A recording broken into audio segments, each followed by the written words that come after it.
Alfonso Osorio García nació en la santanderina Alameda I en 1923, 3 meses después de la implantación en España de la dictadura de Primo de Rivera. El que fuera hombre clave con Adolfo Suárez en el segundo gobierno de la monarquía, fue bautizado en la calle Altera, parroquia de Consolación. Después de estudiar en los Escolapios de Santander, Alfonso Osorio se licenció en Derecho con tan solo 19 años. Fue en la Universidad de Oviedo, incorporándose como pasante al despacho de su tío, el abogado don Julio Arce, que ostentaría el decanato del Colegio de Abogados de Cantabria. Herrera Oria, volcado en ese tiempo en acciones pastorales y sociales en el barrio pesquero, le nombró profesor de la Escuela de Formación Profesional de esta popular barriada santanderina. Es en esta época cuando funda una revista con Eduardo Obregón Barreda, el brillante jurista Manuel Díez de Velasco y Eduardo Carriles, al que en 1976 Alfonso Osorio llevó al primer gobierno Suárez como ministro de Hacienda. Con toda seguridad, esta amistad, como la que mantuvo con don Ángel Herrera Oria, influyó de forma significativa en la personalidad madura de este cántabro, al que esperaban importantes responsabilidades de Estado. Otro importante éxito esperaba a Alfonso Osorio. Con 30 años consiguió ingresar en el Cuerpo de Abogados del Estado, con el número 1, lo que le permite acceder a otros círculos de amistad y contactos en la capital de España. 2 inclinaciones políticas manifiesta en este tiempo Alfonso Osorio: su simpatía por las corrientes democristianas, entonces en alza en Europa tras la Segunda Guerra Mundial, y su afinidad con la monarquía, representada entonces por el jefe de la Casa Real en el exilio, don Juan de Borbón, conde de Barcelona, al que visitó en ocasiones en su casa de Estoril, en Portugal. A lo largo de los años 60, son varios los cargos técnicos que desempeña en presidencia del gobierno, colaborando en reformas dirigidas a modernizar la administración pública. En 1965, el ministro de Comercio, de origen montañés, Faustino García Moncó, le llama para colaborar en su departamento, asumiendo la subsecretaría de Comercio. Otro notable democristiano, colaborador en tareas del régimen de Franco, como Federico Silva Muñoz, a la sazón ministro de Obras Públicas, le nombró presidente de Renfe en 1968. Osorio demostró en el cargo buenas dotes de ejecutivo, ya que por primera vez la empresa estatal Renfe cerró un ejercicio sin déficit.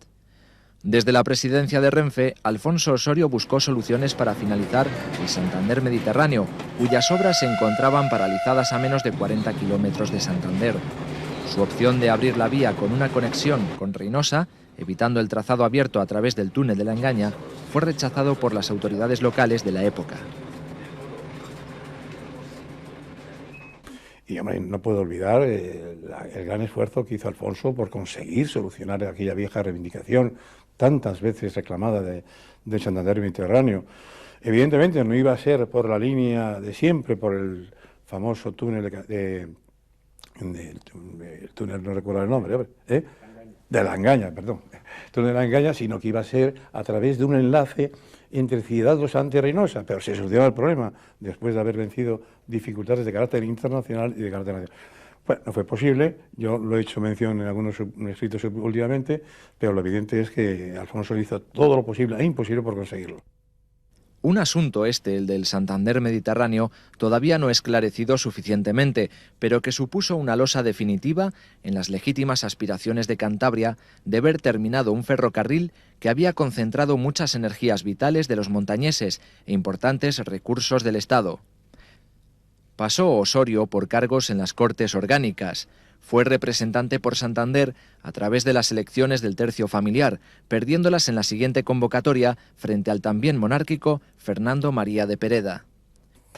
Bueno, yo, Alfonso Osorio, me fui presentado por un conocido diputado republicano, don Manuel Ruiz de Villa. Ese fue el hombre que nos acercó, y eso fue en los años 60 y tantos. Y luego ya empecé a colaborar con él en aquellas famosas elecciones a procuradores en Cortes, que fue una de las aperturas ya del régimen autoritario, unas aperturas porque fueron unas elecciones en las cuales ya tomaban parte activa los hombres de las cabezas de familia y las mujeres casadas. Entonces ahí colaboré con él, hubo unas elecciones en las cuales fueron elegidos Alfonso Osorio y Ángel de las Cuevas, y tenía como adversario a un hombre torrelavieguense, y hombre que yo le apreciaba mucho, que era Miguel Guerra, y que tenía un gran prestigio dentro del mundo rural. No olvidemos que en aquella época, y esto me lo decía a mi amigo Miguel, Adolfo, ten en cuenta que yo cuento con 30.000 ganaderos, que eran las explotaciones agrarias que había entonces. En fin, las elecciones se ganaron, entonces ya desde entonces pues tuvimos siempre una buena relación. Cuando posteriormente le nombraron su secretario de, mejor dicho, ya era su secretario de Comercio, tuvimos también relación cuando fue presidente de Renfe, porque yo le veía siempre muy interesado por los problemas de nuestra región, y eso hacía que, lógicamente, pues yo fuera un poco, no sé si la palabra exacta era el comunicador, pero vamos, el que le llevaba las inquietudes que veía yo en Cantabria, y que a veces por las autoridades, por unas circunstancias o por otras, pues no se lo hacían llegar. Sin embargo, Osorio ganó por amplia mayoría las elecciones para una vacante en el Consejo del Reino, órgano consultivo al que perteneció durante varios años. En la etapa de decadencia física del anterior jefe de Estado, a partir de 1970, Alfonso Osorio participó más activamente en los sectores democristianos. Fue fundador de Tácito, un grupo de pensamiento que se destacó por sus artículos en el diario católico Ya, en defensa de un aperturismo político y de reformas que progresivamente acercaran a España a los modelos políticos imperantes en la Europa occidental. Cuando el régimen de Franco, con Arias Navarro en la presidencia, abrió una vía tímida al asociacionismo político, Alfonso Osorio fundó la Unión Democrática Española. Bueno, la UDE, yo creo que yo cada vez que hablo de ella me ilusiona muchísimo, porque fue desde luego una aventura, una aventura política impresionantemente gratísima. Se constituye en julio de 1975 en el Hotel Monterreal, en una asamblea en la cual asisten personajes, pues, hombre, yo creo que importantes: Regela Guajardo, Calvo Sotelo, Trillo, Silva Muñoz, Monreal Luque y Alfonso, como natural. Y nosotros de Cantabria habíamos conseguido ya 3.000 firmas, lo cual es muy significativo. 3.000 firmas llevamos a aquel congreso. Del congreso salió un comité nacional, del cual yo formaba parte, cuyo presidente era Luis Ángulo Montes, y ahí comenzamos a actuar. ¿Y cómo actuar? Pues actuando, acercándonos a aquellos otras opciones de inspiración democristiana, con el fin de buscar ese gran equipo, esa gran opción de cara al futuro. No fue posible con algunas, como era la de Gil Robles, que tenían unos pensamientos, yo creo que arcaicos totalmente. Tampoco la cercanía con la de Río Jiménez fuera muy posible, pero sí, en cambio, nos acercamos a otras opciones, como era el Partido Popular de Areiza y de Pío Cabanillas y de Guerra Funcionegui, y como era también el mismo socialdemócrata de Ordóñez, que en aquellos momentos pues tenía posibilidades de acercamiento. Posteriormente ya dio otro rumbo, ¿no? Y todo ello dio pie luego lentamente pues a la Constitución, con el Partido Liberal de Garrigues, a la Constitución de la Unión de Centro Democrático. Previamente nosotros ya constituimos el Partido Demócrata Cristiano, con el que presidió Fernando Álvarez de Miranda, y con ese ya nos vinculamos creamos ya la Unión Democrática Española, el Centro Democrático Español, o luego llamado Unión de Centro, que fue la UCD. En Cantabria, esta asociación política contó con una importante estructura al contar Osorio con numerosos partidarios en un buen número de municipios de la entonces provincia de Santander. Clientela política construida a base de sus numerosas gestiones realizadas en Madrid en favor de intereses locales y provinciales. Unión Democrática Española estuvo presidida en Cantabria por el abogado y empresario Adolfo Pajares Compostizo, que en abril de 1977 fue llamado por Osorio para ocupar la titularidad del Gobierno Civil de Palencia. Muchos de los miembros de esta asociación, de inspiración demócrata cristiana, pasarían a formar parte de Unión de Centro Democrático, en vísperas de las elecciones de 15 de junio de 1977. Muerto Franco en noviembre de 1975 y asumida la corona de España por el rey Juan Carlos, Arias Navarro nombró a Alfonso Osorio, por indicación expresa de la Zarzuela, ministro de la Presidencia. Esta sugerencia no puede extrañar si tenemos en cuenta que Osorio mantuvo una estrecha relación con los principales colaboradores del príncipe Juan Carlos, entre ellos Jacobo Cano, hombre de confianza del futuro monarca, que falleció en accidente de tráfico unos años antes del inicio de la transición. Yo tuve el honor de ser recibido por Su Alteza el Príncipe de España, entonces sí, era la denominación de don Juan Carlos de Borbón, en el año 1972, que fue, no recuerdo casi con exactitud, que hay entonces presidente de la Asociación de Padres de Familia del Colegio de la Paz, y como dirigente familiarista, pues se hicieron las gestiones pertinentes en la Zarzuela. Obviamente también Alfonso hizo su papel, y fui recibido por el el príncipe de España. Yo noté en el príncipe de España un cariño y muy especial hacia Alfonso Osorio. Es más, Alfonso iba, no creo que tampoco descubra nada, iba con relativa frecuencia a la zarzuela, primero a través de Jacobo Cano, que falleció en un accidente, y luego incluso a través de pues, lógicamente de los sucesores, el Marqués de Mondéjar, etcétera, y siempre tuvo la apertura total y era llamado para cambiar impresiones con Su Majestad. En este primer gobierno de la monarquía, Osorio formó tándem con Adolfo Suárez, ministro secretario general del movimiento, fraguándose entre ambos una profunda colaboración en las tareas reformistas. Fracasado el gobierno de Arias Navarro, Alfonso Osorio estuvo en las quinielas de los presidenciables, aunque era conocedor por sus contactos con la zarzuela que el llamado por el rey tenía que ser un hombre de confianza del movimiento, que fuera capaz de impulsar desde dentro los cambios necesarios. Bueno, yo creo que Alfonso Osorio, más que un político, es un hombre de Estado. Esto es lo que es muy importante, esta diferenciación, porque Alfonso, siendo un hombre como fue de partido, sin embargo estaba un poco por encima de los partidos en el sentido de la conveniencia siempre, cuando hablamos del espectro que a mí me afecta, del centro y de la derecha, de la unión de todas esas fuerzas. Y sin embargo a veces no fueron posibles y esas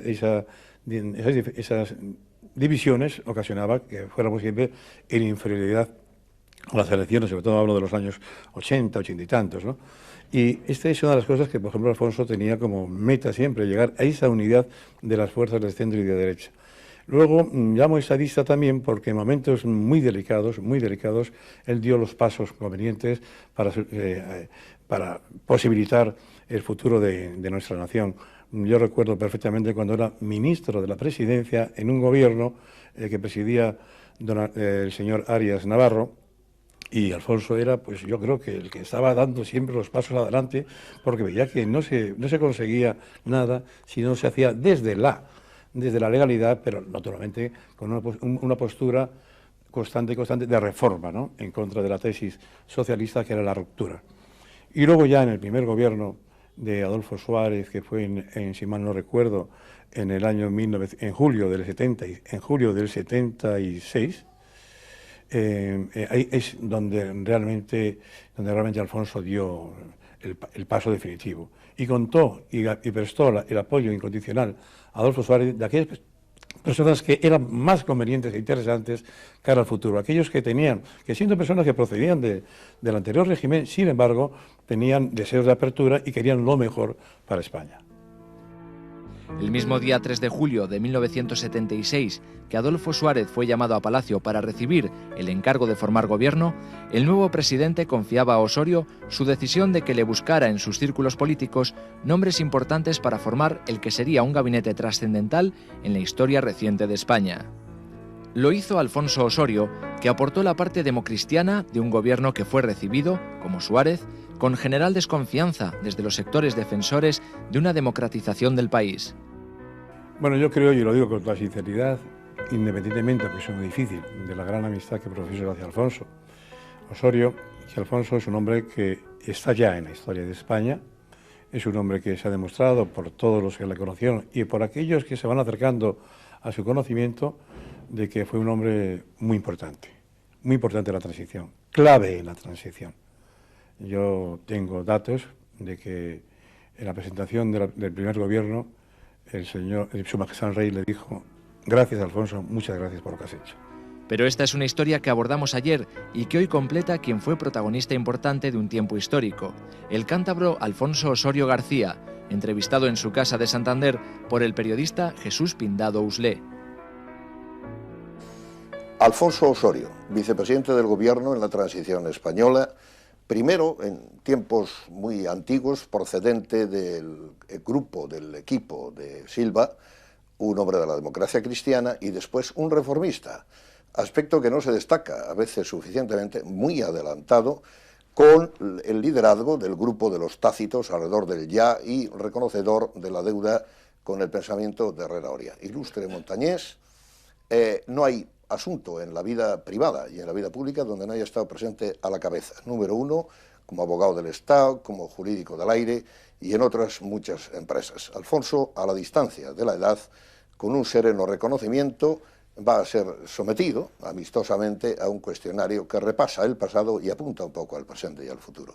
Alfonso, ¿estuviste sorprendido de pertenecer al primer gobierno de Arias Navarro? ¿Fue una indicación o de haber jugado un papel tan importante en aquellos momentos de la transición democrática española?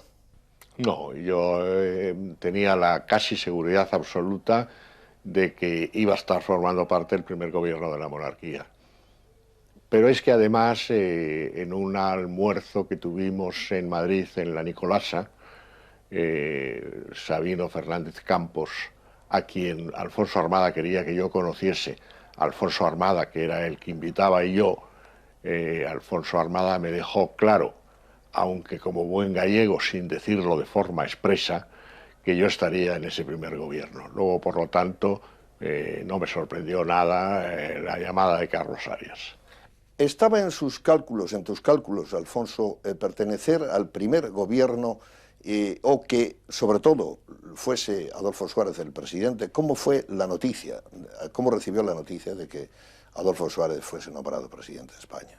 No, yo sinceramente creo que el rey acertó nombrando a Adolfo Suárez, era la persona que para aquel momento concreto reunía las condiciones adecuadas. Era necesario un hombre de trato fácil y al mismo tiempo que tuviese la llave del Consejo Nacional y de la Secretaría General del Movimiento para poder iniciar la apertura y la reforma política. Y el nombramiento de Adolfo Suárez lo conocí por el propio Adolfo Suárez, porque le llamé por teléfono y me dijo, me voy en este momento a la Zarzuela, llámame después para que hablemos. Así lo hice y por lo tanto mi información fue absolutamente directa. ¿Cómo fueron sus relaciones en aquella época? Obviamente es una reducción porque son más amplias, pero con Areilza, que tenía fama de progresista y que se apunta por Tusell y otros historiadores como un gran orador, y con Fraga, con sus históricos vaivenes de avances, retrocesos, pero en aquellos momentos precisos. Bueno, el primer gobierno de la monarquía, que es donde yo coincidí con Manolo Fraga y con José María Areilza, las relaciones eran buenas, digamos que cordiales, puesto que a ambos los conocía desde hacía muchísimo tiempo. Pero yo estaba convencido, absolutamente convencido, de que ninguno de los dos iban a ser el presidente que hiciese la transición. Yo recuerdo que mucho antes de la muerte de Franco, cuando el rey era simplemente un príncipe, Alfonso Armada me dijo, el hombre que haga la reforma política saldrá del primer gobierno de la monarquía y será alguien que no haya ocupado puestos de gran responsabilidad en el régimen de Franco. Luego, por lo tanto, ninguno de los dos reunían esas condiciones. Fraga hubiese hecho una operación reformista seria pero limitada. Y José María Areilza tenía demasiadas enemistades o demasiadas oposiciones, no fuera del régimen, sino dentro del viejo régimen de Franco, como para que hubiese podido concitar adhesiones suficientes para hacer la reforma tal y como se hizo. Carriles, Oñate, Reguera, de la Mata, todos eran hombres, o la mayoría, de Alfonso Osorio, sobre todo los puestos económicos. ¿Cómo hay que leer este aporte tan personal, esta aportación? Como que Adolfo Suárez se dejó dirigir un poco porque había arrebatado, en cierta manera, la posibilidad de la presidencia a Osorio, o como un pacto entre ambos. ¿Cuál es la lectura de un peso tan fuerte en esta composición de gobiernos? Bueno, sencillamente pasó que Adolfo Suárez y yo nos entendíamos perfectamente, nos entendimos perfectamente en el primer gobierno de la monarquía. El rey decía que formábamos un tándem perfecto y, como es lógico y está visto, y creo que con acierto, el rey tomó la decisión de que a la cabeza del gobierno estuviese Adolfo Suárez, cosa que a mí me pareció muy bien, y yo le puse a disposición a Adolfo Suárez pues todos los hombres que yo conocía y que procedían pues del mundo de la Asociación Nacional de Propagandistas, del mundo de los Tácitos. Todos estos hombres, todas estas personas habían estado en el grupo Tácito. En el fondo, yo he dicho no hace mucho tiempo en una conferencia sobre la transición española en México, que quien de verdad estuvo en mi mente detrás de toda esa operación política fue don Ángel Herrera Oria.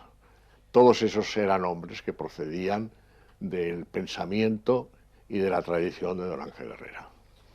¿Cuál fue, Alfonso Osorio, el momento más feliz de esa transición afortunada en España y el momento más desgraciado o más triste, independientemente del golpe? Bueno, la transición fue una etapa, lo que va desde el momento de que Adolfo Suárez es presidente del gobierno hasta las primeras elecciones democráticas, un momento especialmente duro y difícil. Yo estuve en el gobierno 20 meses y es como si hubiese estado 20 años. Cada día nos desayunábamos con un nuevo sapo, con un nuevo problema, con una nueva dificultad. El momento más feliz, el día que se aprobó la ley para la reforma política. Ese día realmente nos dimos cuenta de que la operación en la que estábamos metidos salía adelante. El momento más difícil, la semana trágica, con Antonio Oriol secuestrado, con el general Villascusa secuestrado y con una serie de muertes y asesinatos en las fuerzas de orden público y entre manifestantes de distintas tendencias. Ese realmente fue el momento, no en que se tambalease la reforma, pero sí un momento en que tuvimos muchos problemas. Hay una cierta exclusiva en atribuirle a Torcuato Fernández Miranda el papel de ideólogo de la transición. No sé si esto es o no exagerado. ¿Cómo enjuicia usted el rol que jugó este importante asturiano en esos momentos en la vida del país? Sí, perfectamente. Torcuato fue un personaje muy importante. Yo no me atrevería a decir que clave, pero sí muy importante en la transición política. Desde la presidencia de las Cortes y del Consejo del Reino, introdujo una serie de modificaciones en la marcha de las Cortes con objeto de permitir que se fuesen aprobando con rapidez distintos proyectos, entre ellos el de la Ley para la Reforma Política. Y la Ley para la Reforma Política, en su primer borrador, fue redactada por Torcuato Fernández Miranda y entregada a Adolfo Suárez. Adolfo Suárez no nos dijo nunca a los miembros del Consejo de Ministros que ese proyecto había sido redactado por Torcuato, quizá porque el propio Torcuato no quería, puesto que le dijo: aquí te doy este proyecto que no tiene padre. Pero la ley de reforma de Torcuato era una ley limitada. Primero, no reconocía la soberanía nacional, que a nuestro juicio era fundamental. Segundo lugar, el Senado era un Senado corporativo, no era un Senado elegido por sufragio universal. Y en tercer lugar, lo cual era más grave, en el caso de que hubiese discrepancias entre el Parlamento y el Senado, prevalecía la opinión del Senado sobre la del Parlamento. La ley de Torcuato era una ley más de las leyes fundamentales del régimen de Franco, mientras nosotros la convertimos en la ley para la reforma política. Esa preposición, ese cambio de ley de reforma política a ley para la reforma política, significaba todo, porque indicaba de una manera clara que la ley lo que pretendía era que hubiese, después de las elecciones, un periodo constitucional, cosa que no estaba previsto en el pensamiento de Torcuato. Señor Osorio, ¿qué valoración debe hacer la historia de un hombre hoy enfermo, pero tan decisivo como fue Adolfo Suárez en su papel de la transición española? Pues yo creo que merece una valoración muy alta. Adolfo Suárez es un hombre especialmente dotado para la política, es un hombre inteligente, intuitivo, simpático, capaz de dialogar hasta el infinito con el adversario sin perder los modos ni perder las formas. y con una idea clara de a dónde quería llegar. Se ha dicho por los enemigos de Adolfo Suárez que no tenía una gran formación jurídica, que no tenía una gran formación cultural. Bueno, a lo largo de la historia ha habido muchísimos políticos que han carecido de formación jurídica o de formación cultural y que sin embargo han sido grandes políticos. Adolfo sabía lo que quería y a dónde había que ir, y eso era lo fundamental y lo importante. Y si le faltaba algo, ya había suficiente gente a su alrededor para complementárselo. Pero tenía que terminar como terminó la UCD. Bueno, la UCD fue una equivocación tal y como se planteó. Y fue una equivocación no por parte de Adolfo Suárez, sino por parte de algún consejero ocasional de ese momento. ¿Por qué? Porque la UCD debía de ser la derecha civilizada, europea, española, y no debía ser una ultraderecha, y lo que no debía ser en ningún caso en la izquierda. Y se introdujeron en UCD personajes que desde el primer momento tenían pensado pasarse al Partido Socialista. Me estoy refiriendo constantemente, claramente a Francisco Fernández Ordóñez y sus amigos. Y por lo tanto, estos introdujeron un factor de inestabilidad en UCD que la tenía que condenar necesariamente al fracaso. Hablemos de la región. De haber estado en su momento la decisión en sus manos, ¿habría apoyado la autonomía de Cantabria como región autónoma? Bueno, y es clara mi posición, lo he repetido muchas veces y por lo tanto no me preocupa nada volver a insistir. Yo creo que Cantabria, un nombre muy adecuado para nuestra tierra, debía de haberse integrado en Castilla y León. Creo que era nuestro sitio, creo que era la salida al mar de Castilla y León y nos hubiésemos beneficiado extraordinariamente. Eso ya no es posible. En Cantabria existe un régimen o un sistema autonómico, me parece que no se puede dar marcha atrás y lo que tenemos que hacer los cántabros y los montañeses es ayudar por todos los medios a que el actual sistema político que rige en la región pues se fortalezca y tenga una cada vez más sólida presencia nacional. Hay muchas consecuciones, pero ¿de qué logro se siente más satisfecho en su mediación en favor de la montaña? Bueno, a mí me hubiese gustado, y no se consiguió, haber terminado el Santander Mediterráneo, pero, en fin, las circunstancias, determinadas posiciones locales, pues impidieron que aquello fuese posible. Terminar el Santander Mediterráneo, como era mi idea, por Reynosa, que hubiese costado poco dinero, y hubiese demostrado si efectivamente era o no rentable ese enlace ferroviario. Pero en fin, eso desgraciadamente ya se ha terminado. ¿Qué cosas, sin embargo, quedan? Pues la resolución del problema, ahora otra vez presente, de la traída de aguas a Santander, las ayudas prestadas en tantos y tantos municipios de Cantabria, Ampuero, recuerdo, por ejemplo, Guriezo, por ejemplo, recuerdo otro, en Camargo, recuerdo también otro, donde conseguimos la instalación del teléfono automático, cosa que era una de las grandes aspiraciones de esa zona. A Torlavega le ayudamos mucho, pero bueno, todo eso ya está tan lejano y tan olvidado que para qué vamos a hablar de ello. Entre julio del 76 y el 77, ¿cree que se ha juzgado ponderadamente bien, con justicia, con precisión, su papel al frente de la política española? Pues no lo sé, pero tampoco me preocupa mucho. Yo he comentado en algunas ocasiones que yo, como soy creyente y practicante, todas las noches y entre mis oraciones incluyo una dándole gracias a Dios por haberme permitido ser vicepresidente del gobierno en la época de la transición y por haber participado en un momento decisivo de la historia de España, uno de los momentos decisivos de la historia de España.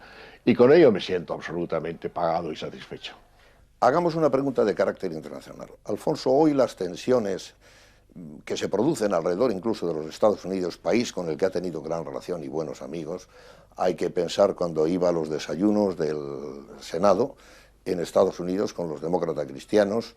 En este momento hay una escalada, no está vigente el orden político del año 45, se hundió el muro, en Teherán hay manifestaciones probélicas de uso nuclear. Estamos en un mundo nuevo. ¿Cree que esa tensión tiene mucho peligro, reviste peligro internacional o es una más en los vaivenes cíclicos de la historia? No, es una tensión más, es una tensión quizá más poderosa o más intensa, pero espero que no pase de ser una situación de divergencia entre dos mundos. Creo, sin embargo, que para llegar a entendimientos o acuerdos con el mundo árabe es necesario funcionar y actuar de manera distinta. Yo, por ejemplo, he sido absolutamente contrario desde mi casa, porque no tenía otra posibilidad de hacerlo públicamente, con la presencia de España en Irak. Creo que no solamente con la presencia de España en Irak, sino también con la acción de los Estados Unidos en Irak, creo que han cometido una equivocación. Y hay muchísima gente en los Estados Unidos que opinan de la misma manera que yo. En cuanto al antiamericanismo, yo creo que es un antiamericanismo muy especial. Es un antiamericanismo semipolítico, pero sin embargo en sistemas de vida, en formas de comer, de vestir, de actuar, nos estamos todos los europeos y España probablemente más americanizando constante y permanentemente. Porque yo que conozco ese país, creo que Estados Unidos es una gran nación, que es la receptora de la cultura europea, que tiene defectos, como tienen todas las naciones, pero que tiene grandes valores morales, grandes valores espirituales, grandes valores patrióticos, y que no se debe en ningún caso adoptar posturas antiamericanas, sino de comprensión ante la forma en que actúa Estados Unidos, que en este momento nadie lo puede dudar, es como la Roma del Imperio Romano. Durante la etapa de la transición democrática, ustedes lograron que se negociase, los políticos, y sobre todo quienes han tenido un protagonismo como usted, los españoles que iban a helarse el corazón, el problema de la referencia izquierda-derecha. Pero no así la tensión centro-periferia. ¿Cree que la asimetría está haciendo que se vaya de las manos el país? Bueno, vamos a ver, en la transición se consiguió evidentemente el que las dos Españas se diesen cordialmente la mano. Y eso creo que se ha conseguido de forma definitiva a nivel de sociedad. Por lo tanto, hoy no hay problemas de derecha e izquierda a nivel de pueblo. Lo hay a nivel de políticos, que por desgracia tienen con bastante frecuencia la facultad de enredar las cosas en vez de arreglarlas. Esta es una cuestión que me preocupa. Creo que sería necesario que los políticos volviesen al espíritu de la transición y que se den cuenta que los españoles de la derecha y los españoles de la izquierda somos absolutamente españoles todos y que cada uno pensamos de forma distinta, pero que nos debemos de respetar y nos debemos naturalmente debemos de admitir que cuando gobiernan unos pues no sucede nada grave con respecto a cuando gobiernan otros. Nada grave desde el punto de vista de convivencia de los españoles. El problema de la periferia. Yo creo que se cometió en la Constitución un grave error, que fue el no aceptar los derechos históricos del pueblo vasco. Hay determinadas personas de la UCD, especialmente Fernando Abril, no entendieron absolutamente el problema y no se dieron cuenta cuál era el alcance de los derechos históricos y hasta aquel punto la aceptación de los derechos históricos, que era lo que quería el PNV, limitaba de una forma clara y terminante, por precisamente el valor de la historia, las aspiraciones más o menos legítimas, yo creo que no legítimas, de independencia del pueblo vasco. Por otra parte, creo que ni en este momento tampoco el pueblo vasco es independentista. Son determinados sectores que alardean de la fuerza de las pistolas o que alardean de la energumenia de sus argumentos. Esto se ha trasladado en cierta medida a otros lugares, concretamente a Cataluña. Mi opinión personal es que José Luis Rodríguez Zapatero cometió un error grave pactando su gobierno con Esquerra Republicana, que siempre ha representado lo mismo, una burguesía, repito, radical catalana, que lo único que quiere son mayores beneficios para sus propios intereses y que solo basándose en esa vulgarísima y a mi juicio deleznable aspiración defienden la autonomía independentista de Cataluña. Por lo tanto, contra primero Zapatero se quite de encima a los señores de Esquerra Republicana, mejor será para España, para los españoles, para Cataluña y para los catalanes. Es obligado a hablar de su exitoso paso por Petromed, Petróleos del Mediterráneo, en Fortuny 3, cuando era vicepresidente. Hoy el precio del petróleo ha alcanzado unos niveles récord impensables y la energía nuclear sufrió muchos parones, especialmente en el mundo occidental, cuando se está relanzando en otros países. La energía de uso pacífico, de carácter nuclear, ¿la defiende usted? ¿Es necesaria o se puede vivir sin ella y pensar que nunca se esquilman las plataformas continentales del petróleo? Bueno, yo sinceramente creo, con toda sinceridad, que la energía nuclear pacífica es absolutamente indispensable para poder atender el desarrollo de los pueblos en general y de los pueblos del mundo occidental en particular. Las reservas de petróleo están donde están, en el mundo árabe y en el mundo africano, no existen prácticamente, salvo en el Mar del Norte y en la zona del sur de los Estados Unidos, en el mundo occidental. México tiene algo, por supuesto Venezuela, pero no suficiente para atender a la demanda mundial. Esa dependencia es evidentemente peligrosa y por otra parte la capacidad hidráulica está ya a punto de saturación.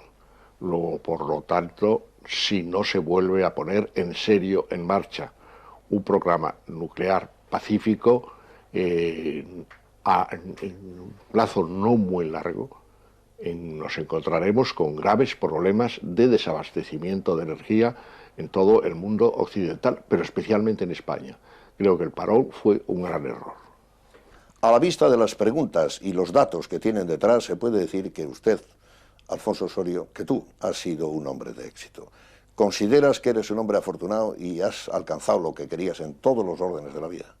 No lo sé, no sé si he tenido éxito o no he tenido éxito, si he sido un triunfador o un fracasado, no lo sé. Eso yo mismo no lo puedo juzgar.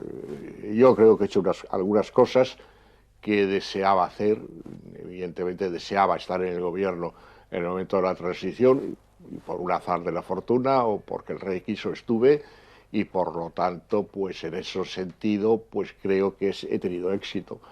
Pues en otras cosas quizá, pues me gusta pintar y lo pinto bien. Por ejemplo, me gusta escribir poesía y escribo una poesía malísima. ¿Qué voy a decir? No lo sé. Todos tenemos limitaciones, todos tenemos posibilidades de realización de nuestro propio yo. No me puedo juzgar, sinceramente. Probablemente el único que me puede juzgar, como a todos los seres humanos, es Dios en su momento. No sé si habrá alguna cuenta pendiente con la montaña. Sí hubo un revés electoral que se recuerda. Tere Iturmendi, su primera esposa, cariñosa con Santander, alguna vez llegó a decir: Alfonso, aquí en tu tierra no nos quieren tanto. Quizá lo estoy exagerando. Realmente, ¿Qué hay pendiente? ¿Qué no ha sido reconocido del buen trabajo realizado por Alfonso Osorio? No lo sé, no, habría que preguntárselo a los montañeses. Bueno, la historia es que perdí las elecciones, las segundas elecciones a procurador familiar, porque la gente estaba empeñada en que me presentase con Fernando Pereda, y hubo una persona suficientemente importante para mí, lo puedo decir ya a estas alturas, que me dijo que una candidatura de un monárquico de don Juan y un monárquico de don Juan Carlos no era en absoluto conveniente y que podía, en fin, desagradar y que no le interesaba. Creo que todo el mundo puede saber o puede entender quién fue el que me hizo esa sugerencia, y naturalmente yo cumplí con la petición que se me hacía, a una costa de perder las elecciones. Pero bueno, aquello está muy lejos, unos ganan y otros pierden. El perder unas elecciones no supone absolutamente nada. Hay quien ha perdido elecciones y luego ha tenido grandes éxitos, y quien las ha ganado y no ha llegado a ningún sitio. Alguna persona concreta ha podido decir, y pensamos en una, porque lo ha repetido en exceso, que el haber sido novio y haber contraído matrimonio con la hija de quien fue presidente del Parlamento Español del franquismo le ayudó a usted a ser número uno en algún caso. ¿Qué tiene que responder a esto? Bueno, yo creo que no es en absoluto verdad. Hay quien dijo que yo había sido abogado del Estado porque era novio de la hija del ministro de Justicia. Pero en fin, tanto como para sacar el número uno no, también había sacado el número uno en el Cuerpo Jurídico del Aire, también saqué el número uno en los cursos para ascenso a comandante, etcétera, etcétera, y en esos, en ninguno de los dos casos tenía ninguna ayuda familiar ni ministerial. No, sencillamente creo que los santanderinos, cuando nos presentamos Ángel Cuevas y yo, que los dos éramos subsecretarios, uno de Comercio e Industria, pensaron que era bueno tenernos como procuradores familiares, y lo fuimos. Bueno, pues si lo han pensado, pues ¿qué se le va a hacer? Yo no tengo la culpa de que lo piense, y naturalmente todo el mundo tiene derecho a pensar mal o a pensar bien. Alfonso, no se puede ser buen poeta, ser al mismo tiempo un gran literato y ser un gran pintor, ni siquiera Churchill lo era. Hay que pensar que algo no se hace con perfección, pero sí se sabe alguna pasión, la historia, también la economía, en qué entretiene el bien ganado derecho al ocio y a la etapa de surcar a veces el mar y otras veces probablemente algún buen restaurante en la capital de Cantabria. Bueno, pues ahora mi vida es muy sencilla. Hago las cosas que me han gustado siempre, que son oír música, oigo 3 horas de música todos los días, leer, suelo leer 4 horas al día, pintar cuando tengo ganas. He tenido una temporada que he pintado mucho, y bueno, con cierta gracia, y ahora estoy pintando menos, y después pues hacer sencillamente lo que me apetece, ¿comprendes? Es una grosería lo que voy a decir, pero a mí me gusta mucho repetir una cosa. Hay un proverbio ruso que dice que a partir de los 75 años, y ya voy para 7 años de haberlos cumplido, dicen los rusos que lo único importante es comer bien, dormir bien, cagar bien y hablar mucho con Dios, porque la muerte se acerca. Bueno, pues comprendo el grado de grosería que tiene uno de los deseos de los rusos, pero hay toda una filosofía dentro de eso. Cuando uno se hace mayor, lo que tiene que hacer es estar tranquilo, no sufrir por lo que no ha conseguido, aceptar lo que ha conseguido y hablar mucho con Dios. Alfonso, estamos muy agradecidos en Telecabarga por esta visita que hacemos a tu domicilio en Santander, por el repaso histórico no exento de algunas claves y sobre todo por la franqueza, el tono cordial que ha presidido unas antiguas, escasas pero intensas buenas relaciones, por lo que agradecemos muchísimo la concesión de este documento de imagen que suponen tus declaraciones y el recuerdo de tu biografía. De acuerdo. España.